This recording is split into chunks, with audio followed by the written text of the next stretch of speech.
மதுரை சித்திரை திருவிழாவின் சிகர நிகழ்ச்சியாக தங்க குதிரை வாகனத்தில் பச்சை பட்டுடுத்தி கள்ளழகர் வைகை ஆற்றில் எழுந்தருளினார். கோவிந்தா கோவிந்தா என்ற பக்தி கோஷம் விண்ணை பிளக்க லட்சக்கணக்கான பக்தர்கள் சுவாமி தரிசனம் செய்தனர்.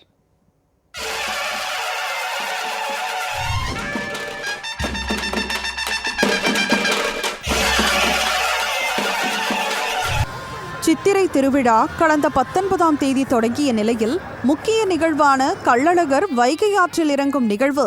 இதனையொட்டி மதுரை தல்லாக்குளம் பகுதியில் உள்ள கருப்பண்ணசாமி கோவிலிலிருந்து தங்க குதிரையில் எழுந்தருளி வைகையாறு நோக்கி புறப்பட்ட கள்ளழகரை தமுக்கம் பகுதி தொடங்கி கோரிப்பாளையம், ஆழ்வார்புரம் பகுதிகளில் வரவேற்கும் வகையில் கள்ளழகர் மற்றும் கருப்பண்ணசாமி வேடமிட்ட பக்தர்கள் தண்ணீர் பீச்சி அடித்தும் ஆடி பாடியும் உற்சாகமாக வரவேற்றனர்.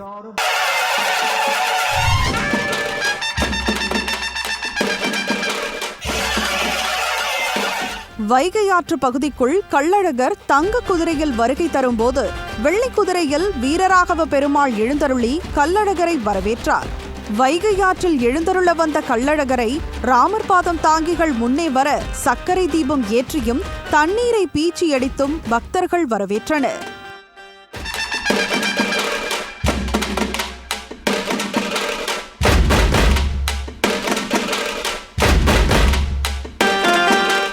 தொடர்ந்து கோவிந்தா கோவிந்தா என லட்சக்கணக்கான பக்தர்களின் பக்தி கோஷம் விண்ணை பிளக்க தாமரை இலைகள் மலர்களால் நிரப்பப்பட்டிருந்த வைகை ஆற்றில் பச்சை பட்டுடுத்தி கள்ளழகர் எழுந்தருளினார். பின்னர் தங்க குதிரையில் கள்ளழகர் 3 முறை வலம் வந்து பக்தர்களுக்கு அருள் பாலித்தார்.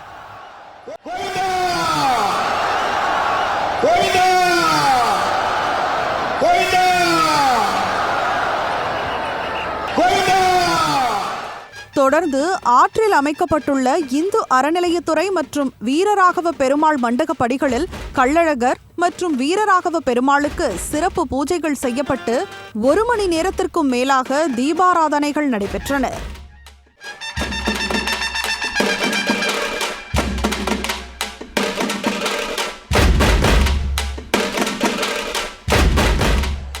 கள்ளழகர் வைகையாற்றின் நிகழ்வில் உயர்நீதிமன்ற நீதிபதிகள், மாவட்ட ஆட்சியர், மாநகர காவல் ஆணையர் மற்றும் நடிகர் சூரி, பாடகர் வேல்முருகன் உள்ளிட்டோர் கலந்து கொண்டு சாமி தரிசனம் செய்தனர். அப்போது நடிகர் சூரியுடன் பக்தர்கள் செல்ஃபி எடுத்துக்கொண்டு மகிழ்ச்சியடைந்தனர்.